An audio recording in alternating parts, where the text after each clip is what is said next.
ಏನು ಕಾಂಪಿಟಿಷನ್ ಮೇಲೆ ಸ್ಟೇಟ್ಮೆಂಟ್ಗಳು ಮಾಡ್ತಾರೆ ಒಬ್ರಿಗೊಬ್ರು, ಕಾಂಪಿಟಿಷನ್ ಮೇಲೆ. ಚೇ ಇದರಿಂದ ಏನು ಓಟ್ ಬರಲ್ಲ ಯಾರಿಗೂ, ಮೂರ್ಖಾಸ್ ಹಾಕ್ತೀರ ನೀವು ಕಾಂಪಿಟಿಷನ್ ಮೇಲೆ. ಹಾಗಾಗಿ ಇವತ್ತು ನಾನು ಕೂಡ ರಿಕ್ವೆಸ್ಟ್ ಮಾಡ್ತಾ ಇದ್ದೀನಿ, ಕೆಲವು ಇದನ್ನ ಎತ್ತಿದ್ದಾರೆ. ಹೌದು, 2 ವರ್ಷಗಳ ಹಿಂದೆ ಬಾನು ಮಸ್ತಾಕ್ರವರು ಕನ್ನಡ ಅಮ್ಮನ ಬಗ್ಗೆ ಏನೋ ಮಾತಾಡಿದ್ರು ಅಂತ, ಅದು ಅವಮಾನ ಮಾಡಿದ್ರು ಅಂತ, ಈ ಕನ್ನಡಕ್ಕೆ ಅವಮಾನ ಮಾಡಿಬಿಟ್ಟಿದ್ರು. ಹೌದು, ತಾಯಿ ಮಗ, ಮಗ ತಾಯಿ ಮಾತುಗಳಾಗಿರ್ತವೆ. ಅವತ್ತು ಅವಮಾನ ಆಗಿರ್ಬೋದು, ಇವತ್ತು ಸನ್ಮಾನ ಆಗಿದೆಯಲ್ಲ ಭಾಷೆಗೆ, ಅದನ್ನ್ಯಾಕೆ ಸ್ವೀಕಾರ ಮಾಡಲ್ಲ ನಾವು? ಅದು ಯಾವ ಕಾಂಟೆಕ್ಸ್ಟಲ್ಲಿ ಹೇಳಿದರೆ ಅದು ಬೇಕದು. ಅದಕ್ಕೆ ನಾನು ಬಾನು ಮಸ್ತಾಕ್ ಅವರು ರಿಕ್ವೆಸ್ಟ್ ಮಾಡ್ತಾ ಇದ್ದೀನಿ, ನೀವು ಯಾವ ಕಾಂಟೆಕ್ಸ್ಟಲ್ಲಿ ಅದನ್ನು ಭಾಷಣ ಮಾಡಿದಿರಿ ಅದನ್ನು to explain to the people. ಬರೆದಿದ್ದಾರೆ, ಸರಿ, ವೆರಿ ಗುಡ್, ವೆರಿ ಗುಡ್. ಪತ್ರ ಬರೆದ ಮೇಲೂ ಗಲಾಟೆ ಯಾಕಾಗ್ತಾ ಇದೆ? ಪತ್ರ ಬರೆದ ಮೇಲೂ ಗಲಾಟೆ ಯಾಕಾಗ್ತಾ ಇದೆ? ಹಾಗಾಗಿ ಇಂಥ ಸಂದರ್ಭದಲ್ಲಿ ನಮ್ಮ ಮತ್ತೆ ನೋಡಿ, ಅವರು ಈಗ ಬಳ್ಳಾರಿಯಲ್ಲಿ ನಡೆಯತಕ್ಕಂಥ ಮುಂದೆ ಅಖಿಲ ಭಾರತ ಕನ್ನಡ ಸಾಹಿತ್ಯ ಸಮ್ಮೇಳನದ ನಿಯೋಜಿತ ಅಧ್ಯಕ್ಷರಾಗಿ ಎಲ್ಲೋದು ನಮ್ಮ ಕನ್ನಡ ಸಂಘಟನೆಗಳು ಎಲ್ಲೋದು? ಕನ್ನಡ ಮಂತ್ರಿ ಎಲ್ಲೋದ್ರು? ಜಿಲ್ಲಾ ಮಂತ್ರಿ ಎಲ್ಲೋದ್ರು? ಯಾಕೆ ನೀವೆಲ್ಲ ಉತ್ತರ ಕೊಡಬಾರ್ದ ಇದಕ್ಕೆ? ನಾನು I am requesting the chief minister mister Siddaramaiah, put an end to this. ನೀವು ಸ್ಟೇಟ್ಮೆಂಟ್ ಮಾಡಬೇಕು ಮುಖ್ಯಮಂತ್ರಿಗಳೇ ನೀವು, ಯಾಕೆಂದರೆ ಸರ್ಕಾರ ಅವರನ್ನು ಆಹ್ವಾನ ಮಾಡಿದೆ. ನಾಡಿನ ಪರವಾಗಿ ನಾಡ ದಸರಕ್ಕೆ ಅವ್ರನ್ನ ಆಹ್ವಾನ ಮಾಡಿದ್ದೀರಾ. ಆದ್ರಿಂದ ಈ ಎಲ್ಲ ಗಲಾಟೆಗಳು, ಭಾಷಣಗಳು, ಮಾತುಗಳು ಕರ್ನಾಟಕ ಅಸಹ್ಯ ಆಗೋಗಿದೆ ಇವತ್ತು. ಬೇಕಾ ಮುಖ್ಯಮಂತ್ರಿಗಳು? ಇದು ಇವತ್ತೊಂದು ದಿವಸ ನೀವು ಸ್ಪಷ್ಟೀಕರಣ ಕೊಡಿ. ಎಸ್, ನಾನು ಕರೆದಿದ್ದೀನಿ, ನಾನಂದ್ರೆ ಸರ್ಕಾರ, ದಸರಾ ಉನ್ನತ ಸಮಿತಿ ಇವರನ್ನ ಕರೆದಿದೆ ಉದ್ಘಾಟನೆ ಮಾಡಲಿಕ್ಕೆ. ನಾವೆಲ್ಲ ಒಪ್ಕೊಂಡಿದ್ದೀವಿ. ಹೌದು, ಅವರೇ ಉದ್ಘಾಟನೆ ಮಾಡ್ತಾರೆ, ಯಾರು ಮಾತಾಡೋಗಿಲ್ಲ. ಇದು ಹೇಳ್ಬೇಕಲ್ಲ ನೀವು. ಅದನ್ನು why you are mum over this issue mister chief minister? ಯಾಕೆ ನಿಮ್ಮ ಮೌನ ಹಲವಾರು ಗಲಾಟೆಗಳಿಗೆ ಕಾರಣ ಆಗ್ತಾ ಇದೆ. ಹಲವಾರು ಗಲಾಟೆಗಳು, ನಿಮ್ಮ ಮೌನ ಮುರಿದು ನೀವು ಸರಿಯಾದ ರೀತಿಯಲ್ಲಿ ಹೇಳಬೇಕು ನೀವು.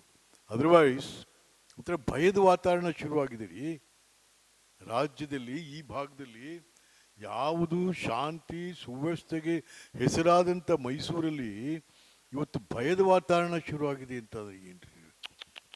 ನೋ. ಹಾಗಾಗಿ ನಾನು ಮುಖ್ಯಮಂತ್ರಿಗಳಿಗೂ ಕೂಡ ಅತ್ಯಂತ ವಿನಮ್ರವಾಗಿ ವಿನಂತಿಸ್ತಾ ಇದ್ದೀನಿ, ದಯವಿಟ್ಟು ಇದಕ್ಕೆ ಒಂದು ಕೊನೆ ಮಾಡಿ ಅಂತಕ್ಕಂಥದ್ದು. ಮತ್ತು ಬಾನು ಮಸ್ತಾಕ್ ಅವರು ಬೆಟ್ಟದಲ್ಲಿ ಅವರು ಇನಾಗ್ಯುರೇಟ್ ಮಾಡಲಿ ದಸರಾನ. ದೀಪಾ ಬಸ್ತಿಯವರು ಮತ್ತು ಬಾನು ಮಸ್ತಾಕ್ ಇಬ್ಬರಿಗೂ ಕೂಡ ನಾವು ಒಂದು ಪರಂಪರೆ ತಂದಿದ್ದೀವಿ. ನಾವೆಲ್ಲ ಇದ್ದಂಥ ಸಂದರ್ಭದಲ್ಲಿ ಆಸ್ಥಾನ ವಿದ್ವಾನ್ ಒಬ್ಬರಿಗೆ ಕೊಡ್ತಾ ಇದ್ದೀವಿ. ಅದು ದಸರಾದ 2ನೇ ಹಿಂದಿನ ದಿವಸಕ್ಕೆ.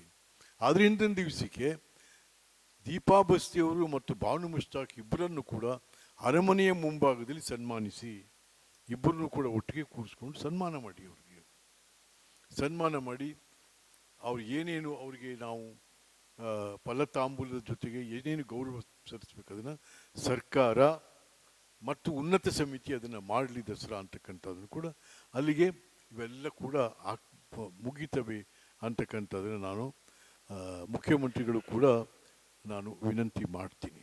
Thank you.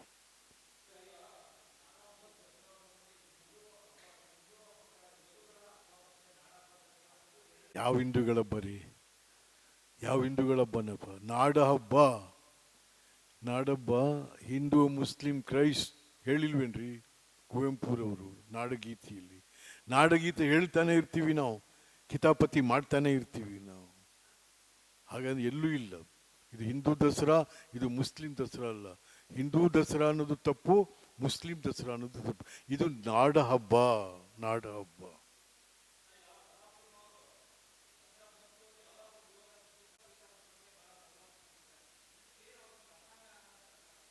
ಅವ್ರನ್ನೇ ಕೇಳಪ್ಪ, ಯಾಕಪ್ಪ ಹಿಂಗೆ ಕುಣಿತಾ ಇದ್ದಿ ಅಂತ. ಅಲ್ಲ ರೀ, ಎಲ್ಲರೂ ಉಂಟೇನ್ರಿ. ಆ ಯಮ್ಮ ನಮ್ಮ ಯಾರು ಸೆಂಟ್ರಲ್ ಮಿನಿಸ್ಟರ್ ಶೋಭಾ ಕರಂದ್ಲಾಜೆ, ಭಾರತ ಸರ್ಕಾರದ ಮಂತ್ರಿ, ಭಾರತ ಸರ್ಕಾರದ ಮಂತ್ರಿ ಒಬ್ರು ಹೇಳ್ತಾರೆ,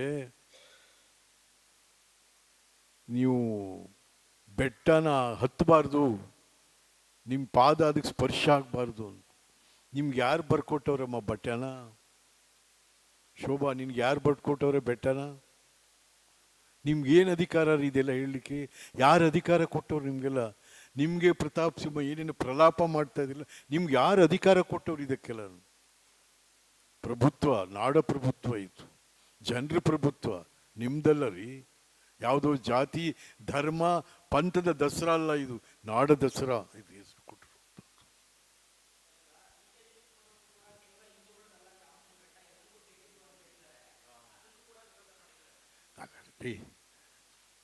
ಬೆಟ್ಟ ಹಿಂದೂಗಳದ್ದು ಅನ್ನೋದು ತಪ್ಪು, ಹಿಂದೂಗಳದ್ದು ಅಲ್ಲ ಅನ್ನೋದು ತಪ್ಪೇ.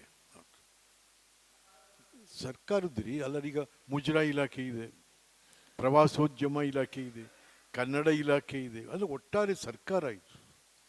ಸರ್ಕಾರದ ಆಸ್ತಿ ಇವಿಲ್ಲ ಇವರನ್ನು ಕೊಡು, ಯಾವುದು ಒಬ್ಬರು ಒಂದು ಜಾತಿ ಧರ್ಮದ್ದಲ್ಲ ಇದು ಕೊಟ್ಟರು.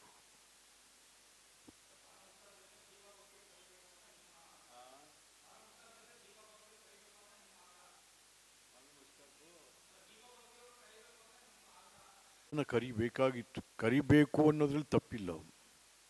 ಯಾರೋ ವಾದ ಮಾಡ್ತಾ ಇಲ್ಲ, ಕರಿಬೇಕು ಅನ್ನೋದ್ರಲ್ಲಿ ತಪ್ಪಿಲ್ಲ. ಆದರೂ ಕೂಡ ಈಗ ಆಗಿದೆ.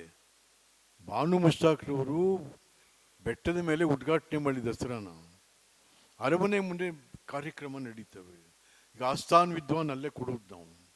ಅಲ್ಲಿ ಒಂದು ದಿವಸ ಇಬ್ಬರನ್ನೂ ಕೂರಿಸಿ ಒಂದು ದೊಡ್ಡ ಗೌರವ ಸಮರ್ಪಣೆ ಮಾಡಿ ಅವತ್ತಿನ ದಿವಸಕ್ಕೆ ರಾಜಕಾರಣಿಗಳು, ಅಧಿಕಾರಿಗಳು, ಸಂಘಟನೆಗಳು, ಸರ್ಕಾರ ಎಲ್ಲರನ್ನೂ ಕರೆದು ಸಿದ್ದರಾಮಯ್ಯನವರ ಅಧ್ಯಕ್ಷತೆಯಲ್ಲಿ ಅವರಿಬ್ಬರಿಗೂ ಒಂದು ಗೌರವ ಸಮರ್ಪಣೆ ಆದರೆ ಆಯಿತು.